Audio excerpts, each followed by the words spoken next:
a lot of press. Very lot of press. I'm shocked. It is a great pleasure to welcome President Erdogan for his first visit to the White House in years. The American and Turkish peoples have been friends and allies for many, many decades. Turkey was a pillar in the Cold War against communism. It was a bastion against Soviet expansion, and Turkish courage in war is legendary. That is so true. Turkish soldiers fought bravely alongside of American soldiers in the Korean War, and we haven't forgotten what they did. In some ways, when we looked at their great bravery in the fight of Korea and in Korea, it was just something that our soldiers and our great generals still remember. Supreme Commander General Douglas MacArthur singled out and praised the exemplary valor of the Turkish soldier, said some of the great soldiers of the world. Today we face a new enemy in the fight against terrorism, and again we seek to face this threat together. The Turkish people have faced horrible terrorist attacks in recent years and even recently. We offer our compassion to the victims, and we offer our support to the Turkish nation. We support Turkey in the first fight against terror and terror groups like ISIS and the PKK, and ensure they have no safe quarter, the terror groups. We also appreciate Turkey's leadership in seeking an end to the horrific killing in Syria. The Syrian civil war shocks the conscience of the whole world, and all you have to do is look on the front page of the papers today and you'll see exactly what we're talking about. We also support any effort that can be used to reduce the violence in Syria and create the conditions for a peaceful resolution. President Erdogan and I are also discussing the need to reinvigorate our trade and commercial ties. These are areas where we can build a relationship that will benefit both of our countries. Military equipment was ordered by Turkey and the President, and we've made sure that it gets there quickly. I look forward to working together with President Erdogan on achieving peace and security in the Middle East, on confronting the shared threats, and on working toward a future of dignity and safety for all of our people. Mr. President, thank you for visiting our country and joining us today at the White House. It is a great honor to have you with us. Thank you. Thank you. Sayın Başkan, değerli dostum, değerli basın mensupları, sizleri en kalbi duygularımla, saygıyla selamlıyorum. Mr. President, my dear friend, distinguished members of the press, at the outset I'd like to wholeheartedly salute you all. Öncelikle Amerika Birleşik Devletleri Başkanı Sayın Trump'a ve ekibine şahsım ve heyetime gösterdikleri ilgiden dolayı şahsım, milletim adına şükranlarımı ifade ediyorum. And I would like to take this August opportunity to thank President Trump and his team for the generous hospitality they have shown us upon arrival, not only to my personal self, but to the entire members of my delegation on behalf of the entire Turkish nation. Thank you, Mr. President. Bir kez daha huzurlarınızda Sayın Trump'ı seçimlerde elde ettiği tarihi zafer için kutluyorum. And once again, in your presence, I would like to congratulate President Trump for the legendary triumph that he has garnered in the aftermath of the elections. Sayın Başkan'la az önce ikili bir görüşme gerçekleştirdik. Quite recently, we've had bilateral discussions with President Trump. Köklü geçmişe dayanan ve stratejik ortaklık düzeyine erişmiş olan Türkiye-Amerika Birleşik Devletleri ilişkilerinin mevcut durumunu ele aldık. And we've had the opportunity to focus on the outstanding relations between Turkey and the United States that date back a long time in history, which are very well rooted and which are quite happily reached a level of strategic partnership.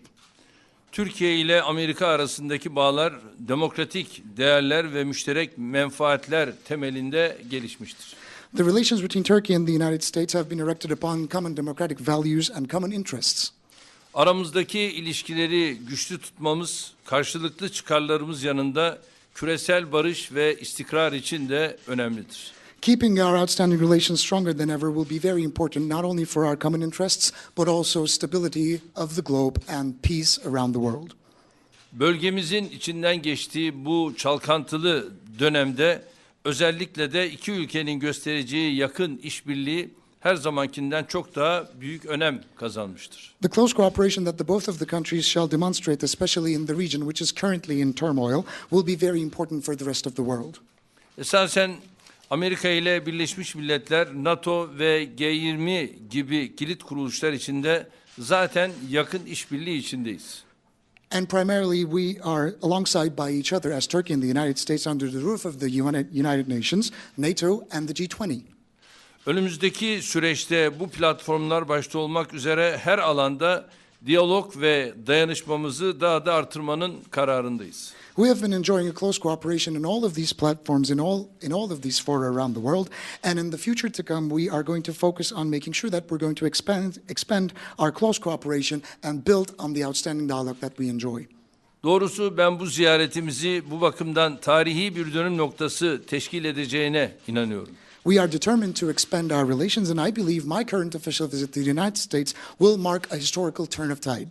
Gerek ikili görüşmemiz, gerek biraz sonra yapacağımız heyetler arası görüşmenin geleceğimize yönelik çok daha büyük kazanımlar elde edeceğimize fırsat tanıyacağına inanıyorum. Whether it be throughout our bilateral discussions, whether it be the discussions that we shall have between the delegations, I think we are going to enjoy some further gains in terms of the future of our relations. Ekonomi, ticaret, yatırım, enerji ve savunma sanayi alanlarında işbirliğimizi artırma konusunda hemfikiriz. We seem to agree on expanding our relations in the field of economy, trade, reciprocal investments, energy and defense industry.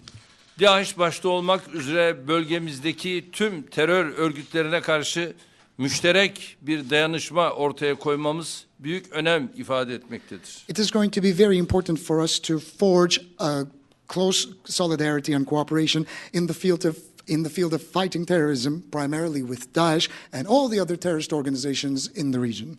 Ortak geleceğimizi tehdit eden terör örgütlerine karşı ayrım yapmadan mücadele etmekte kararlıyız. And we are committed to fighting all forms of terrorism without any discrimination whatsoever that impose a clear and a present threat upon our future.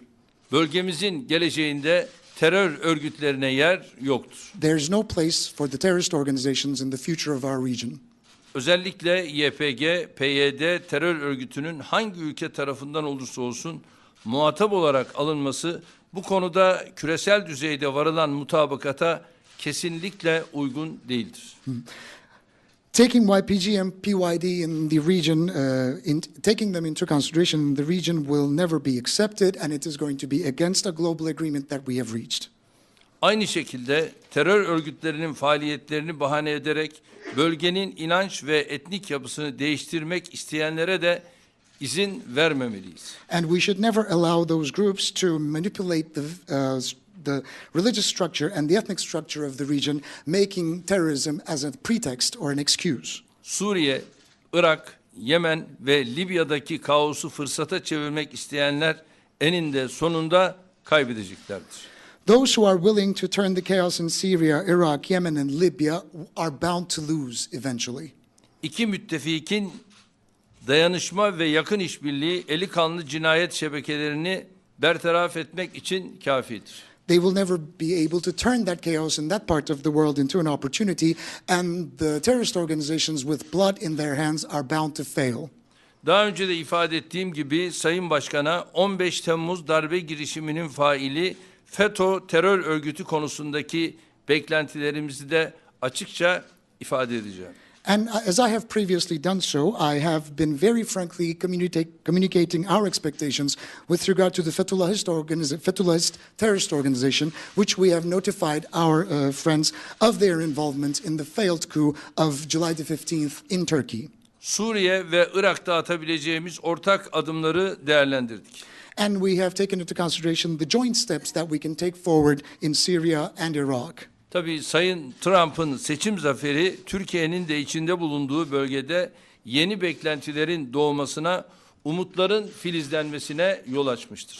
Of course, President Trump's recent election victory has led to the awakening of a new set of aspirations and expectations and hopes in our region. Biz yeni ABD yönetiminin bu umutları boşa çıkarmayacağına inanıyoruz. And we know that by the help of the new U.S. administration, these hopes will not be lost in vain. Bilhassa Suriye rejiminin son kimyasal saldırısı sonrası takınılan kararlı tutumu oldukça yerinde buluyoruz. And we find that it was the most necessary answer to be given to the Syrian regime, especially in the aftermath of the recent chemical attacks that took place. Terör örgütleriyle ilkeli ve kararlı mücadele konusunda geçmişte yaşanan hataları telafi edecek adımların devamının geleceğini ümit ediyoruz. And we know that in terms of keeping up with the principle and committed fight against the terrorist organizations all around the world, we will not repeat the mistakes of the past and we will continue down this path together.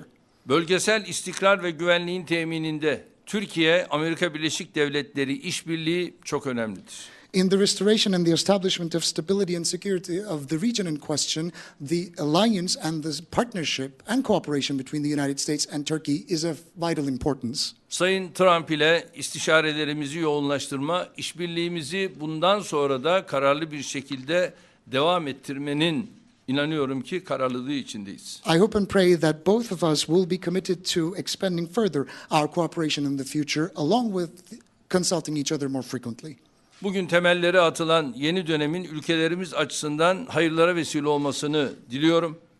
We are laying the foundation of a new era between the two countries in terms of our relations. I hope and pray that this new administration will bring forth auspicious results for the relations. Sayın Başkan'a nazik daveti ve konukseverliği için teşekkür ediyorum. Kendilerini de en yakın zamanda ailesiyle birlikte ülkemde ağırlamaktan memnuniyet duyacağımı ifade etmek istiyorum. And I would like to thank President Trump for his very kind and cordial invitation, and I'm looking forward to hosting him in Turkey along with his entire family.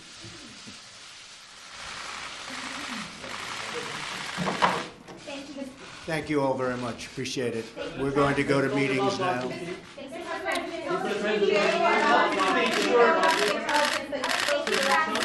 Well, we had a very, very successful meeting with the Foreign Minister of Russia.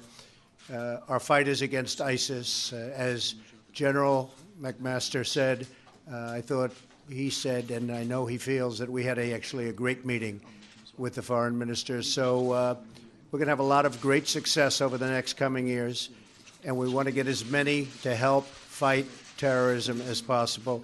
And that's one of the beautiful things that's happening with Turkey.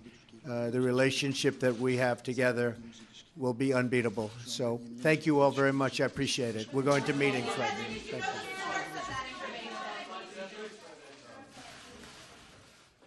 We will make America great again.